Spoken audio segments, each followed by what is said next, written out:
Bonjour Patrick Fischmann. Bonjour. Alors, je te présente, donc toi tu es conteur, poète, compositeur et musicien. Tu t'es intéressé au peuple premier nomade, notamment les Amérindiens, les Mongols et aussi un peu les Touaregs. Tu as écrit des bouquins qui sont juste ici. Donc, une petite partie, oui. Une petite partie, voilà. Conte des sages peaux-rouges, Conte des sages de Mongolie, Gardien de la terre, Voilà. Chaman, etc. Il y en a quelques-uns avec ou Pascal Folliot, ou un poète mongol, et puis d'autres que j'ai fait seul. Voilà, ok. Alors, dis-nous pourquoi tu t'es intéressé à ces peuples-là. Qu'est-ce qui t'a donné envie de... D'abord, quand j'ai commencé à... quand j'étais adolescent, j'étais imprégné de Giono, imprégné de nature, de paroles de la nature. Et donc cette parole de la nature, je l'ai retrouvée tout naturellement ensuite chez les peuples premiers. C'est pour ça que ça m'a attiré. Mais d'abord, je me suis entouré vraiment de paroles.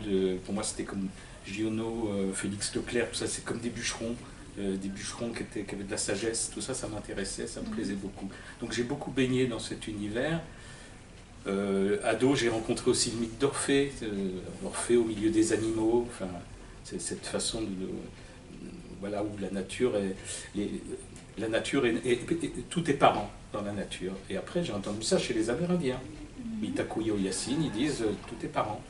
Donc je suis très facilement passé de cette poésie de certains auteurs français qui me touchaient, adolescents, à la poésie des peuples premiers, parce que c'était la même origine pour moi.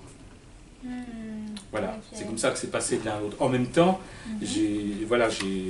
très jeune, j'ai écrit de la poésie, je commençais à écrire des chansons, des contes, et puis j'étais musicien très vite. Et donc petit à petit, je me suis rendu compte que la parole, la musique, le chant, c'était pas seulement avoir plusieurs cordes à mon arc, mais c'était une tradition, celle des bardes. Alors on voit aujourd'hui, nous vivons des temps déraisonnables. Des bandits en col blanc se sont arrogés le titre d'écologistes. Ils ont inventé des droits de polluer, la chimie raisonnée et le nouveau concept qui s'appelle la pollution minorée. Bref, nous avons besoin d'une parole au-dessus de tout soupçon, bienfaisante, résistante, résiliente. Et cette parole, elle existe. C'est celle des peuples qui n'ont pas perdu le sentiment d'être un fragment de la nature. On les appelle les peuples de racines.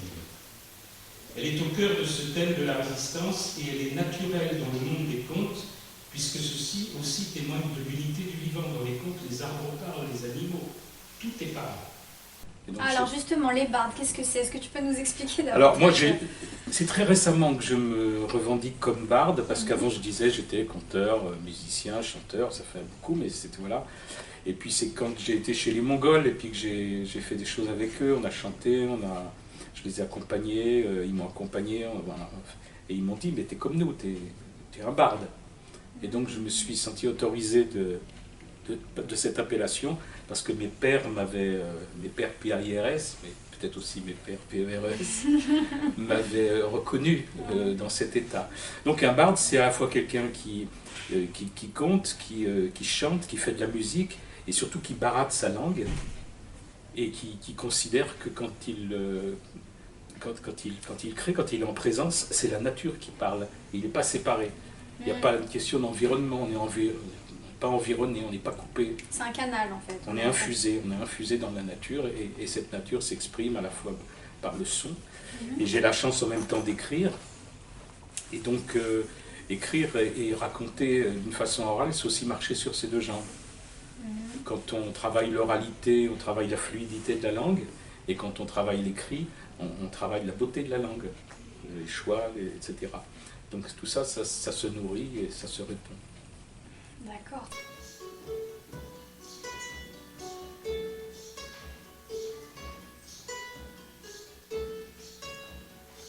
In Lakesh, disait Maya, ça veut dire je suis un autre toi, un papillon parmi les fleurs du ciel, fille et fils du soleil.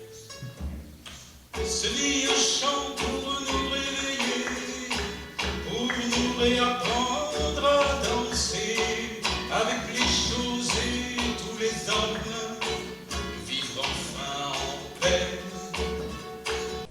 je précise, tu dis barat à ne pas confondre avec baratiner. Oui, c'est un autre ordre c'est le de langage. baratage, comme la mère de lait. Qui fait le beurre en fait. Qui fait le beurre. Voilà. Et en fait, tu parlais du barde, qui est aussi une figure importante dans la civilisation celtique. Oui, tout à fait. Ben, c'est-à-dire que dans la civilisation celtique, par exemple, le barde, c'est celui qui faisait promesse de beau langage, de sagesse et d'apporter l'harmonie là où il était. On ne pouvait pas dégainer une arme en présence d'un barde. Ça donne l'importance de ce rôle, notamment chez les Celtes. Ouais. Les Maasai disent « Seul l'œil qui a voyagé est intelligent ». Et ici, à nous tous, à cette table, nous avons été un peu partout avec ce regard pétillant de nomade. La sauvegarde des patrimoines naturels et culturels des peuples premiers apparaît comme un noyau vital aux forces d'éveil. Ces traditions contiennent des visions complémentaires qui servent toute l'humanité. Et comme elles ont la saveur de leur lieu de manifestation et qu'elles sont imprégnées des qualités d'une même source, leur étrangeté réveille en nous l'intime et nous émeut. Car comme pour ce qui est des messages des contes, il n'y a que lorsque nous sommes émus que nous pouvons changer. Tu as participé aux conférences, notamment hier, sur le thème de la résistance. Voilà, j'ai animé la table ronde. Voilà, c'est ça. Est-ce que tu peux nous dire un peu ce qui a été dit, ce que tu en retiens, le plus important? Oui, ce qu'on a dit, c'est que les peuples premiers ont conservé, pour faire rapide, ont conservé ce sentiment d'appartenance à la nature que nous avons perdu, en tout cas que notre société a perdu. Et le contact avec eux est primordial. Primordial parce que ça nous reconnecte à nos propres racines. Il ne s'agit pas de se mettre à rêver qu'on est soi-même un Indien ou un Mongol. Mais la rencontre avec des gens qui n'ont pas perdu le lien, ça permet de retrouver nous aussi nos propres racines et de pouvoir résister à ce rouleau compresseur de la société post-industrielle en réseau et tout ça, où tout le monde est décalqué de la même façon. Voilà. Donc c'était surtout ça, et puis on s'interrogeait aussi sur comment les peuples premiers résistent et comment ils sont des lanceurs d'alerte pour toute l'humanité. Voilà, c'était un peu ça le thème de la table ronde. Il est certain que dormir sous les étoiles vous rapproche des mystères, nager dans la rivière, cueillir et récolter sa nourriture, vivre les cycles et les saisons, toutes choses que certains peuples vivent encore, même si leur espace vital diminue. Tout cela n'est pas le lot de l'homme moderne. En fait, le lanceur d'alerte est très important, surtout actuellement. Donc, ce que tu es en train de dire, finalement, c'est qu'il n'y a pas de résistance sans communication. Et vous, en tant que barde, on peut assimiler ça au griot aussi. Oui. Donc, conteur, vous êtes justement les vecteurs de la résistance. Oui, à condition qu'elle soit... et c'est pas péjoratif pour moi de dire ça, ou c'est pas jugeant, à condition qu'elle soit plus sensible que politique. C'est-à-dire que pour qu'un être humain change sa façon de faire, il faut d'abord qu'il soit ému. C'est pas parce que c'est pas avoir une autre attitude envers la terre, avoir une autre attitude envers la vie. C'est pas simplement parce que une autorité, qu'elle soit parentale, politique ou autre, nous l'a demandé. C'est parce qu'on a été touché, qu'on a ce sentiment d'appartenance. Et donc le rôle des conteurs, c'est d'abord une chose sensible, parce que c'est à partir du vécu affectif, de la réaction affective, qu'on va pouvoir se dire, oui, je ne peux pas faire autrement, je ne peux pas faire ça, même si on me le demande, je ne le fais pas. Je ne le fais pas parce que j'ai été touché, ça vient du cœur. Bon, voilà, c'est ça que je dis, alors que souvent l'aspect, disons, plutôt politique, il est plus, même s'il y a des choses qui sont bien, c'est beaucoup plus téléphoné, ça passe plus par le mental. Et en tout cas, le rôle des conteurs, pour moi, c'est pas une intervention sur ce plan-là, c'est une intervention qui est complémentaire, mais qui joue sur le rôle, qui joue le rôle de sentiment profond pour le changement. Car nous sommes aussi les montagnes, les grands cèdres et les êtres bleus, l'air que l'on respire, les torrents, la terre et Il la cache, voilà que je danse sur le tambour de nos cœurs mêlés. Il la cache, je suis un autre toi. Je suis un Maya. Que signifie le terme chaman? Ah ben c'est un peu compliqué parce que dans les sociétés traditionnelles, ça veut dire des choses tout à fait bien précises. Aujourd'hui en Occident, chaman, c'est des gens branchés, ceci, cela. Donc on fait des stages ici pour être chaman. Je veux dire, on ne fait pas de stage en Mongolie pour être chaman. On est choisi par les esprits ou on vit des choses. Voilà. Donc c'est un terme générique qui est un peu compliqué. Disons que ce sont des intercesseurs, ce sont des êtres qui ont la sensibilité et la connaissance pour que des mondes qui apparemment sont séparés ne le sont pas autant que ça. Et donc ils servent d'intercesseurs entre le monde invisible et puis le monde visible, entre les forces, les énergies, les forces de la nature. Et voilà. Dans les contes, les pierres parlent, les animaux aussi. Donc pour moi, le monde du chamanisme, tel que je l'ai ressenti, en tout cas dans les sociétés traditionnelles, c'est le monde des contes. Moi, j'étais à la maison. Ça ne m'a pas posé de problème. Mais ce n'est pas une posture. Voilà, en Occident, c'est souvent une posture et puis une position de pouvoir. Alors dans les sociétés traditionnelles aussi, il faut dire que les chamans sont des gens de pouvoir, ne sont pas forcément des maîtres. Donc il y a des chamans qui sont pas d'équerres, qui peuvent être un peu noirs, puis il y a des chamans lumineux. Voilà, ils ont un pouvoir parce qu'ils peuvent manipuler des forces qui nous échappent, quoi. Qui échappent au commun des mortels, quoi. Voilà. C'est jusqu'à il y a moins de 13 000 ans, le nomadisme et l'animisme étaient le lot de l'humanité. La nature, la grande déesse, était honorée.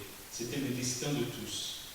Après, et jusqu'au début du XIXe siècle, l'agriculture s'est développée. La nature est alors domestiquée. Puis jusqu'en 1989, c'est très précis, c'est l'ère du rationalisme. La nature devient un décor. On commence à parler d'environnement. Et depuis, le monde des écrans nous a envahis. La nature est une image et c'est le monde du réseau. Les peuples premiers baignent aujourd'hui dans ces trois mondes. Où est-ce qu'on peut te retrouver pour un prochain festival ou une prochaine... Alors, je serai la semaine prochaine dans la barre de Gennevilliers. Je vais jouer faire une veillée pour les familles là-bas. Je suis souvent dans des milieux très décalés. Donc, j'adore être dans des milieux qui sont dépourvus de toute proposition artistique. Et je garde ma langue. Une fois, il y a un conteur qui m'a dit « Oui, mais c'est peut-être une langue un peu trop littéraire. » Et quand je vais jouer pour les Chibani, par exemple, à Nanterre, les vieux travailleurs immigrés, la dernière fois, il y en a un qui m'a dit « Je te remercie pour la belle langue. » Donc voilà, je ne fais pas de différence si je vais raconter pour des entreprises ou pour des travailleurs immigrés. Je vais raconter pareil. Je suis souvent en maison d'arrêt également. Voilà, j'aime bien être dans des milieux qui sont un peu dépourvus de cette proposition. Donc là, je vais à la barre de Gennevilliers la semaine prochaine. Après, je suis dans la Nièvre pour une association, donc dans un milieu plutôt associatif, avec une demande un peu particulière. Ensuite, je suis à Paris, j'ai un spectacle à Paris, et puis je vais ouvrir aussi le matin et l'après-midi des réflexions du colloque Conscience et Citoyenneté qui va être qu'on va pouvoir voir sur internet aussi, et je suis assez honoré qu'ils aient pensé à ce que le conte, justement, c'est très politique, c'est très, et en même temps spirituel, parce qu'il y a des gens qui réfléchissent sur cette sphère-là, mais qu'elle soit ouverte par quelque chose de sensible, qui ouvre les cœurs, et que voilà, la résistance, il faut que ce soit au bon moment, au bon endroit. La colère peut être bien si elle est à un bon endroit, et puis, comme disait l'intervenant Xavier Perron sur les Maasai, il y a des moments, c'est la position la plus paisible et tranquille possible qui est la résistance la plus importante. Mais il faut que ce soit juste au bon endroit. Et pour ça, je pense qu'il faut d'abord il faut être touché, il faut sentir. Il faut être dans le monde de l'intuition plus que dans le monde de la réactivité politique. Il y a quelque temps, quand j'étais en train d'écrire les contes des sages celtes, j'ai eu une intuition sur ce que faisaient les bardes, et j'étais pas sûr. Donc j'ai été voir une anthropologue, une très vieille dame, un peu genre David Neal, vous savez, anglaise, avec son thé, ses gâteaux, et elle a quand même passé 30 ans avec les chamans philippins. Et elle m'a dit, ton intuition est bonne, je vais te dire comment les autochtones retrouvent la mémoire de ce qu'ils ont perdu. Et nous en avons besoin. Et donc, quand un conteur va apprendre une histoire, son maître va lui dire une seule fois. Ce sont des épopées qui durent 8 nuits. Le conteur est allongé, il écoute. Il ne lui redira jamais. Il ne répondra à aucune question. Mais le disciple doit écouter le vent dans la canopée des arbres pour retrouver tous les éléments qui ont été accumulés depuis les ancêtres jusqu'à ce que son maître lui a aussi dit. On voit en gros tes livres, Contes des sages, Contes des sages, Contes des sages, etc. Est-ce que tu as vraiment l'impression d'avoir baigné dans un monde de sagesse en rencontrant ces personnes? Oui, j'ai baigné dans un monde de sagesse, mais parfois de sage folie ou de folle sagesse. C'est-à-dire que ce n'est pas... c'est du mouvement, donc il faut aussi que ça déborde par moment. Donc là, voilà, la sagesse, c'est pas simplement, c'est pas une conformité, une uniformité non une plus. uniformité non plus. Mais ce qui m'a intéressé, et là où je m'intéresse beaucoup à la philosophie, à la sagesse des peuples, c'est que même si tout ça est universel, chacun a une porte. On rentre par une porte. Donc il y a des peuples plus guerriers, il y a des peuples beaucoup plus introvertis, il y a des peuples... voilà, mais chacun a une porte qu'il faut respecter lorsqu'on raconte. Et en fin de compte, ça traite d'une sagesse qui est tout à fait complémentaire lorsqu'on a pu se... voilà, on peut les installer comme des perles sur un collier. C'est ce que j'essaye de faire. Mais en tout cas, avec mes voyages, ça a été de m'infuser suffisamment dans chaque tradition pour pouvoir en être le porte-parole. Est-ce que tu es un sage, Patrick? Un fou sage ou un sage fou? Un sage fou. Oui. Merci Patrick. Merci. Il la cache, disait Maya, ça veut dire je suis un